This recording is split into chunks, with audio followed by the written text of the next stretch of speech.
Bonjour à tous, je suis l'agent 000.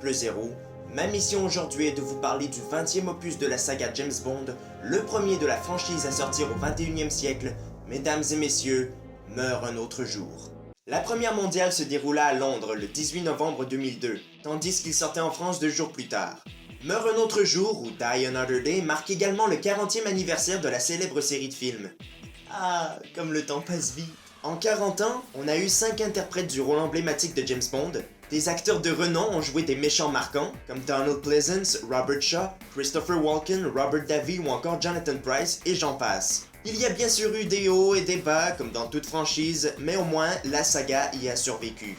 Bien sûr que pour célébrer ce 40e anniversaire, les producteurs allaient nous pondre un véritable chef-d'œuvre avec Meurt un autre jour. Qu'est-ce que je peux dire de la merde, moi? L'histoire débute en Corée du Nord, où le colonel Moon veut utiliser des armes de haute technologie pour envahir le Sud. James Bond s'y rend incognito afin de l'en empêcher, mais il est démasqué par le bras droit du général Zhao. 007 est donc fait prisonnier pendant 14 mois avant que le MI6 organise un échange. Mais Bond n'est pas au bout de ses peines. Suite à des rumeurs disant qu'il aurait vendu des renseignements aux Nord-Coréens, M décide de lui révoquer son permis de tuer ainsi que son statut d'agent 00. Ce dernier se lancera donc dans une vendetta personnelle afin d'éclaircir cette histoire et de laver son nom, qui a été souillé par un traître. Le scénario est à nouveau écrit par Neil Purvis et Robert Wade. Leur histoire n'est pas vraiment mauvaise. Enfin, si, un peu. Ce que je veux dire, c'est qu'elle a de bonnes idées. Seulement, c'est un petit peu trop exagéré. Et dans d'autres cas, on nous montre une idée intéressante pour la jeter à la poubelle tout de suite après. Mais bon, commençons par le début. L'intro du film, la partie se déroulant en Corée du Nord, est certainement la meilleure du film. C'est du jamais vu au sein de la franchise, mais ça évoque tout de même un peu l'ouverture de Demain ne meurt jamais. Bref, nous avons une course-poursuite assez originale en Overcraft. Ok, il y a aussi un grave abus de fond vert mal géré dans ce film. C'est carrément honteux. Bonjour mesdames et messieurs, bienvenue à Horror Critique. Très drôle, oui, c'est très marrant. Moi, je savais pas comment gérer un fond vert, c'est pas pareil. Vous trouvez toujours des excuses, hein, 000.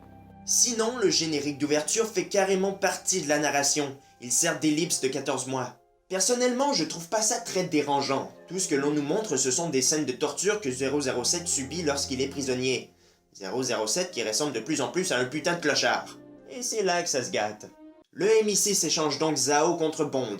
Zhao qui avait gravement été blessé. Pour la première fois depuis 1989, James Bond se voit privé de son permis de tuer. L'idée était vachement bonne. Un hommage facile, certes, mais digne de License to Kill. Toutefois, c'est un élément qui n'a aucun impact dans le film. Bond va se raser et redevenir le fameux espion anglais qu'il était. Les 14 mois de torture ne l'ont pas du tout affecté. Pierce Brosnan fait vraiment pitié dans ce film. On sent qu'il s'est retrouvé au beau milieu de ce bordel malgré lui. Il avait déjà signé pour un 4e James Bond après Le Monde ne suffit pas. Il avait une entente avec les scénaristes. Donc, même avec une histoire merdique, il n'avait pas le choix de le faire. Hein, le cinéma est vraiment une superbe industrie. Et on n'a toujours pas parlé du méchant. Mesdames et messieurs, je vous présente Gustav Graves, alias... Attention, spoiler. le Colonel Moon. Eh oui, ce dernier n'est pas mort dans cette violente chute. Il se fait refaire le visage et devient un tout autre homme. Eh oui, il se ramasse même la VF de Daniel Craig. Ce qui voudrait dire que... James Bond se bat à l'épée contre... James Bond? Il est joué par Toby Stephens, qui n'a littéralement aucun charisme. Il passe la majeure partie de son temps à faire des gueules de taré. Votre antagoniste est même pas menaçant, il n'est même pas cohérent. Eh ben non, puisqu'il est coréen. C'est bon, je sors.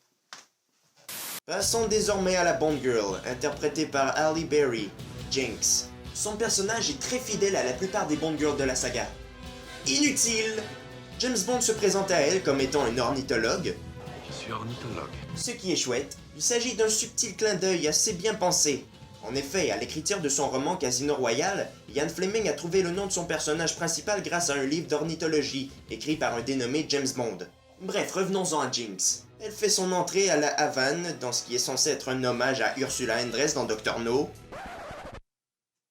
Elle est en réalité une espionne américaine faisant partie de la NSA, et au final, elle ne servira pas à grand chose. Son personnage n'est même pas marquant. C'est pareil pour son patron, hein, qui lui n'a vraiment pas sa place dans cette histoire. Allez, Vic Vega, retourne faire tes braquages chez Tarantino. James Bond a une deuxième conquête dans ce film, Miranda Frost. C'est un personnage qui ne nous fait ni chaud, ni froid.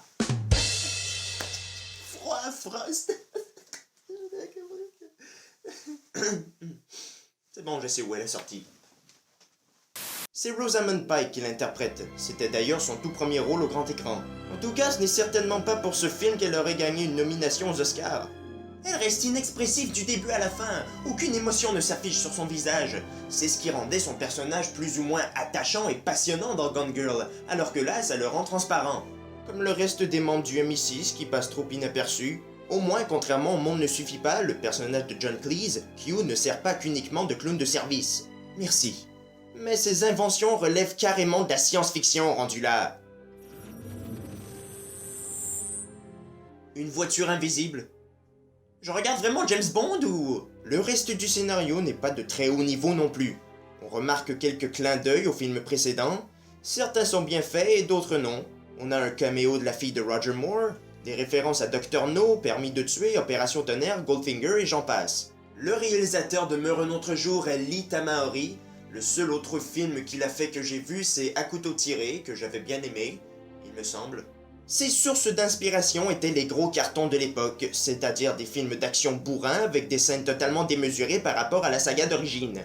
Il nous sort des putains de trucs qui n'ont simplement pas leur place dans un James Bond.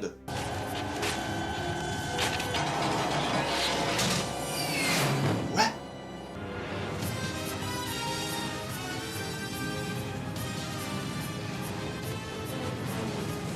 J'abandonne. Et pourtant, du travail, il y en a eu sur ce film.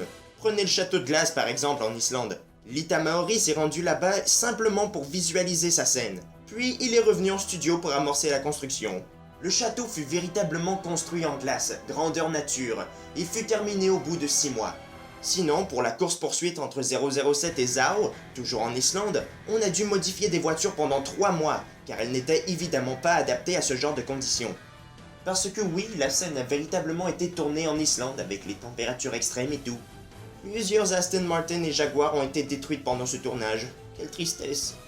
Donc, on voit bien que l'équipe technique était réellement investie dans ce film. Alors comment se fait-il qu'il soit mauvais? Parce que Lee Tamahori réalise avec son cul! Le montage est nul, ça décrédibilise toutes les scènes d'action qui étaient déjà pas très réalistes à la base. Le visuel est juste affreux, on nous balance des effets ralentis trop kitsch pour mériter une place dans un James Bond. Des images accélérées pour faire encore plus cliché. Attendez, j'ai pas fini. Tamahori se sent obligé de nous balancer des filtres de couleurs dans la gueule dans chaque putain de scène de son film pour que ça corresponde au climat des lieux de tournage. Ce qui n'est pas une mauvaise idée, plein de metteurs en scène font ça. La différence, c'est que là, c'est trop évident. C'est juste trop, ça paraît artificiel, comme vos foutus décors, votre éclairage dégueulasse, vos CGI ou même vos scènes de vent fond vert. Regardez-moi ces effets spéciaux, je vous rappelle qu'on est en 2002. Même le mixage sonore s'efforce à nous tuer les oreilles. Les dialogues sont beaucoup trop faibles pour des effets sonores qui explosent nos foutus haut-parleurs. Et c'est à l'image des thèmes de David Arnold. Il a essayé de nous faire une bande sonore un peu plus moderne que les 2 dernières fois, mais ça devient juste cacophonique. Et la chanson titre.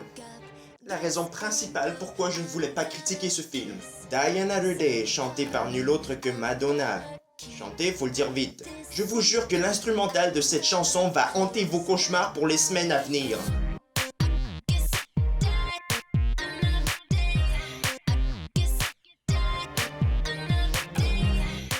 Ces paroles ne tiennent même pas la route, bordel de merde. Et cette putain de voix qui coupe à chaque début de mot, c'est vraiment très chiant. On les aurait bien célébrés les 40 ans de James Bond. Rien n'était en faveur de ce film. Il a souffert de son scénario débile et de l'incompétence de son réalisateur. Il a bien quelques qualités, cependant, ce sont les défauts qui prennent le dessus. Je m'étais lancé le défi d'en faire une critique positive afin de faire contraste avec la vidéo d'Anto. J'y suis pas parvenu. Et c'est pas faute d'avoir essayé, hein. J'avais dit dans l'épisode 14 que Dangereusement Vôtre était le pire film de la franchise.